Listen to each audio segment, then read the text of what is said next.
3 दिसंबर को आए छत्तीसगढ़ विधानसभा चुनाव में बीजेपी ने बहुमत हासिल करके कांग्रेस को यहां सत्ता से बेदखल कर दिया है।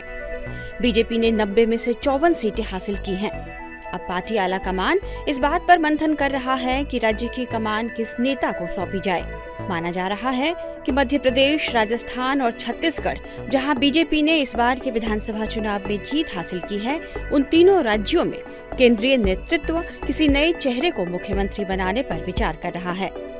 मध्य प्रदेश, राजस्थान और छत्तीसगढ़ में बीजेपी की बड़ी जीत के बाद मुख्यमंत्री की कुर्सी पर पेंच फंसा हुआ है।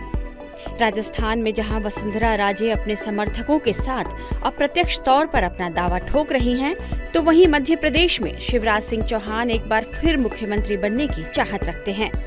छत्तीसगढ़ में रमन सिंह का भी यही हाल है। लिहाजा इस पेच को सुलझाने के लिए बीजेपी ने तीनों राज्यों के लिए पर्यवेक्षकों की नियुक्ति कर दी है। जहां तक छत्तीसगढ़ की बात है, तो मुख्यमंत्री के चयन के लिए बीजेपी ने अर्जुन मुंडा, सर्बानंद सोनोवाल और दुष्यंत कुमार गौतम को पर्यवेक्षक बनाया है।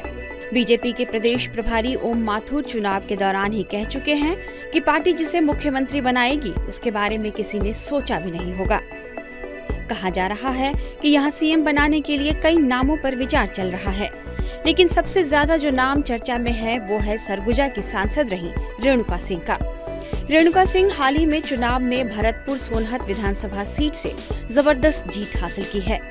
विधायक बनने के बाद उन्होंने अपनी सांसदी छोड़ दी है, जिसके बाद से उन्हें सीएम बनाए जाने की चर्चा और जोरों पर आ गई है।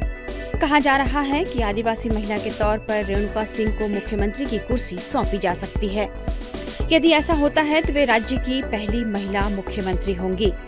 बताया जा रहा है कि पार्टी नेतृत्व सीएम के साथ साथ 2 डिप्टी सीएम बनाने पर भी विचार कर रहा है। ऐसे में जानते हैं कि आखिर कौन है वो रेणुका सिंह, जिन्हें छत्तीसगढ़ का सीएम बनाए जाने को लेकर गंभीरता से विचार किया जा रहा है।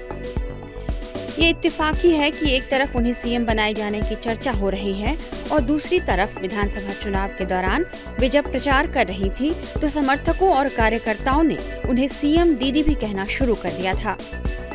रेणुका सिंह आदिवासी समाज से आती हैं और रमन सिंह की सरकार में मंत्री भी रह चुकी हैं। कहा जा रहा है कि बीजेपी 2024 के लोकसभा चुनाव को ध्यान में रखकर मुख्यमंत्री का चयन करना चाहती है और इस कुर्सी के लिए रेणुका सिंह के लिए जो 2 बातें सबसे ज्यादा मुफीद हैं, उसमें पहला है उनका आदिवासी वर्ग से होना और दूसरा महिला प्रत्याशी के तौर पर बड़ी जीत हासिल करना। चुनाव नतीजे बताते हैं कि इस चुनाव में बीजेपी ने अपना खोया आदिवासी वोट बैंक फिर से हासिल कर लिया है, जिसमें रेणुका सिंह का भी बड़ा योगदान माना जा रहा है। रेणुका सिंह का अपने समुदाय और महिलाओं पर बड़ी पकड़ मानी जाती है। जैसे ही उन्हें विधानसभा चुनाव में उतारने की घोषणा हुई, आदिवासी समाज एक बार फिर से बीजेपी की तरफ मुड़ गया। इसलिए यदि रेणुका सिंह सीएम बनती हैं, तो आदिवासी समाज 2024 के लोकसभा चुनाव में भी पार्टी का साथ देने की गारंटी बन सकता है। दूसरी बात, माना जा रहा है कि विधानसभा चुनाव में बड़ी संख्या में महिलाओं ने बीजेपी को वोट किया है और महिलाओं ने बीजेपी से बड़ी उम्मीदें भी पाल रखी हैं। देश में फिलहाल बीजेपी कई राज्यों में शासन कर रही है, लेकिन किसी भी राज्य में बीजेपी के पास अभी महिला मुख्यमंत्री नहीं है।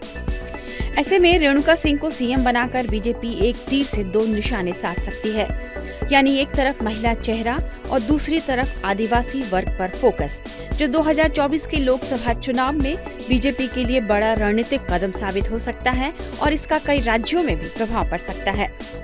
बीजेपी यह दावा कर सकती है कि वो आदिवासी समाज के साथ साथ महिलाओं को भी प्राथमिकता दे रही है। द्रौपदी मुर्मू को बतौर राष्ट्रपति बनाकर बीजेपी यह मैसेज पहले ही दे चुकी है। ऐसे में यदि रेणुका सिंह सीएम बनती हैं, तो 2024 में वे बीजेपी के लिए बड़ा काट साबित हो सकती हैं। हालांकि राज्य की सीएम की कुर्सी पर बैठने के लिए रेणुका सिंह के अलावा राज्य के पूर्व मुख्यमंत्री रमन सिंह की दावेदारी को भी खारिज नहीं किया जा सकता।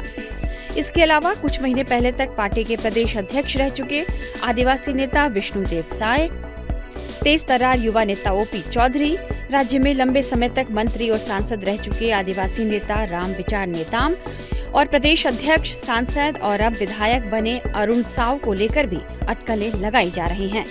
देखना होगा कि नामों में से बीजेपी किसे महत्वपूर्ण जिम्मेदारी सौंपती है।